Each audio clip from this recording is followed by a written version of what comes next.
नमस्कार दोस्तों, मैं एलवी कुशवाहा आप सभी का मोटिवेशन एंड एजुकेशन वर्ल्ड में स्वागत करता हूं। दोस्तों, आज हम कक्षा 9वीं के अध्याय 1 का जो ये 5वां पार्ट है उसको पढ़ेंगे।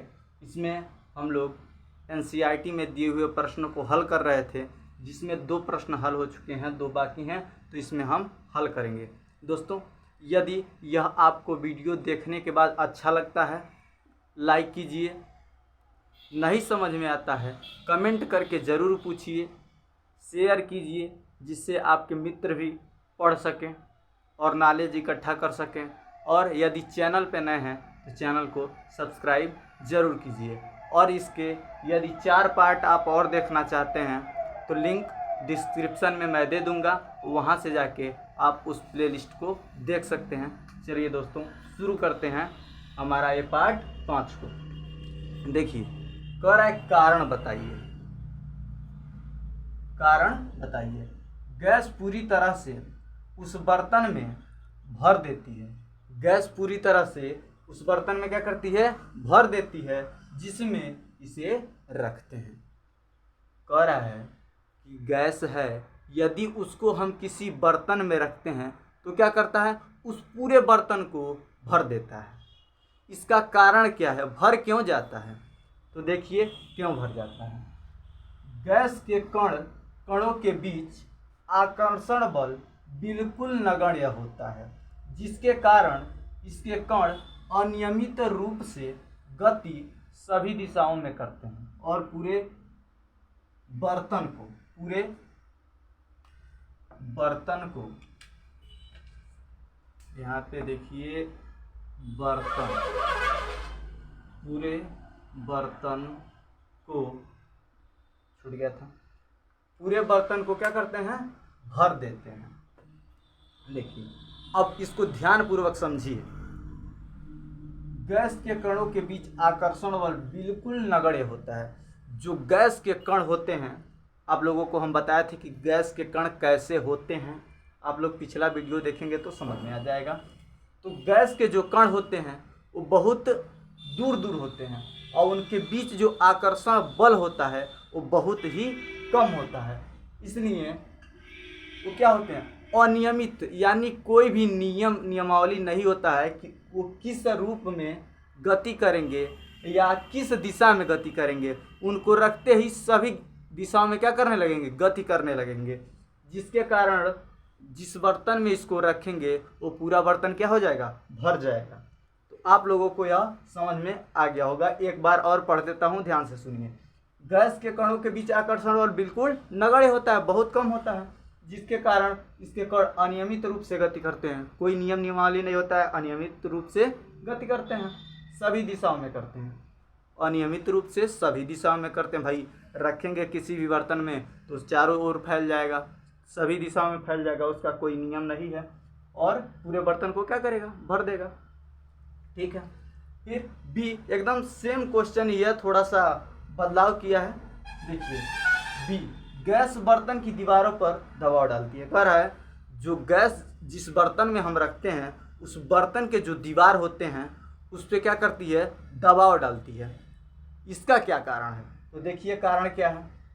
गैस के कण अनियमित रूप से, सेम क्वेश्चन समझिए, गैस के कण अनियमित रूप से सभी दिशाओं में गतिमान होने के कारण बर्तन की दीवारों पर क्या करते हैं? दबाव डालते हैं। जो गैस के कण होते हैं ना, वो अनियमित रूप से क्या होते हैं? सभी दिशाओं में गतिमान होते हैं, सभी दिशाओं में गति करते हैं। यानी उसका कोई नियमित नहीं है, कोई लिमिट नहीं है कि किधर जाएगा किधर नहीं जाएगा, कितनी रफ्तार से गति करेगा, उसकी कोई नियमित गति नहीं होती है। इसलिए वो क्या करता है? बर्तन की दीवार पे दबाव डालता है। तो आप लोगों को यह आसानी से समझ में आ गया होगा। यदि कहीं भी डाउट होगा तो कमेंट करके ज़रूर पूछिएगा। अब इसके बाद से हम पढ़ेंगे सी और डी, जो हमारा प्रश्न दिया है उस प्रश्न को पढ़ेंगे। चलिए दोस्तों, अब जो सी वाला प्रश्न है उसको देखेंगे। वह प्रश्न कह रहा है कि लकड़ी की मेज ठोस होती है, इसका कारण बताइए। जो हमारा लकड़ी का मेज होता है, आप लोग देखे होंगे लकड़ी का मेज बैठते भी होंगे, तो लकड़ी का मेज ठोस होता है। इसका क्या कारण है कि वह ठोस होता है? तो चलिए देखते हैं ठोस क्यों होता है। एक लकड़ी की मेज का आकार, क्या आकार और आयतन यानी जो स्थान घेरा हुआ है वह निश्चित होता है। क्या होता है? निश्चित होता है, जो कि ठोस का क्या है? एक विशेष गुण है। अतः लकड़ी की मेज क्या होगी? ठोस होगी। अब देखिए एक बार और ध्यान से समझिए, लकड़ी की मेज जो होती है उसका आकार और आयतन क्या होता है? निश्चित होता है, जो कि ठोस का क्या है? एक विशेष गुण है, जिसके कारण जो लकड़ी का मेज होगा वो क्या होगा? ठोस होगा। और यदि एकदम सबसे आसान तरीका आप जानना चाहते हैं तो क्या कीजिए, ठोस की परिभाषा लिखिए। ठोस की परिभाषा क्या होती है?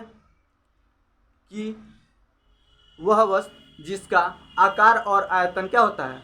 निश्चित होता है, या वह पदार्थ जिसका आकार और आयतन क्या होता है? निश्चित होता है, ठोस कहलाता है। और उसके आगे लिख देंगे इसी कारण लकड़ी की मेज क्या होगी? ठोस होती है। ऐसे भी लिख सकते हैं। चलिए आपको यह समझ में आ गया होगा। फिर डी का देखते हैं, यह क्या कह रहा है? डी वाला कह रहा है कि हवा में हम आसानी से अपना हाथ चला सकते हैं।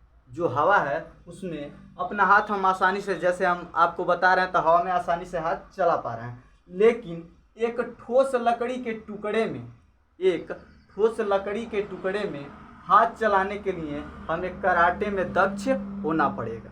ठीक, ये कह रहा है कि भाई हम तो हवा में हाथ आसानी से चला सकते हैं, लेकिन यदि एक ठोस लकड़ी का टुकड़ा हो उसमें हम अपना हाथ कैसे चलाएंगे? उसको चलाने के लिए हमें कराटे में क्या होना पड़ेगा? दक्ष होना पड़ेगा। इसका क्या कारण है बताइए? चलिए तो कारण देखते हैं।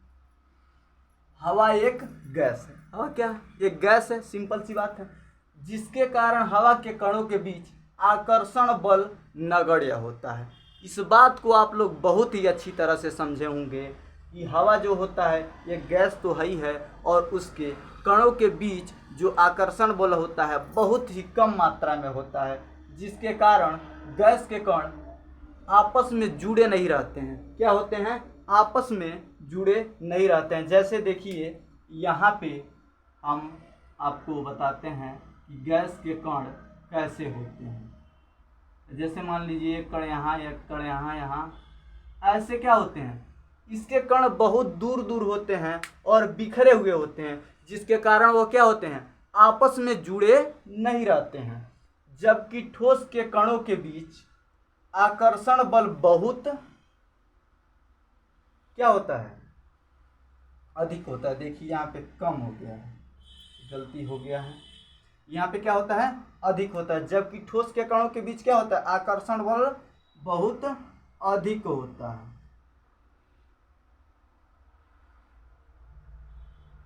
ठीक, जो ठोस होता है उसके कणों के बीच क्या होता है? आकर्षण बल अधिक होता है। क्या होता है? आकर्षण बल क्या होता है? बहुत अधिक होता है, जिसके कारण वो क्या होते हैं? ठोस के कण आपस में मजबूती से जुड़े रहते हैं। क्या होते हैं? मजबूती के साथ जुड़े रहते हैं। जैसे हम लोग लड्डू आप लोग खाते होंगे तो देखते होंगे कि जो बुनिया होता है उस बुनिया से हम लड्डू बनाते हैं, तो उसको बांध के गोल गोल बना देते हैं, तो क्या हो जाता है? एक गोल रूप लड्डू का आकार ले लेता है, तो जिसके कारण उसके कण क्या हो जाते हैं? आपस में मजबूती से चिपक जाते हैं, तो क्या एक ठोस बन जाता है। उसके बाद देखिए इसी कारण हमें ठोस की लकड़ी के टुकड़े में हाथ चलाने के लिए हमें कराटे में दक्ष होना पड़ेगा। इसी कारण, किस कारण? क्योंकि जो ठोस होता है उसके जो कण होते हैं वो कैसे होते हैं? बहुत पास पास होते हैं और आपस में मजबूती के साथ जुड़े रहते हैं। जैसे देखिए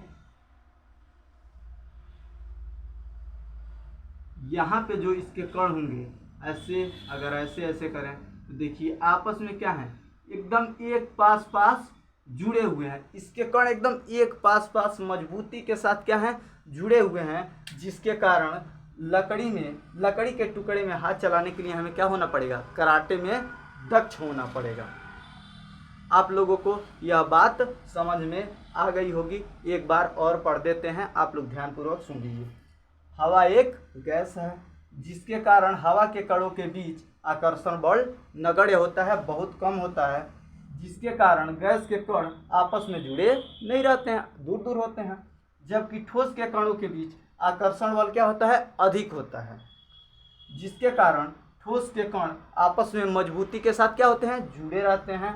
इसी कारण हमें ठोस के लकड़ी के टुकड़े में हाथ चलाने के लिए क्या होना पड़ेगा, कराटे में दक्ष होना पड़ेगा।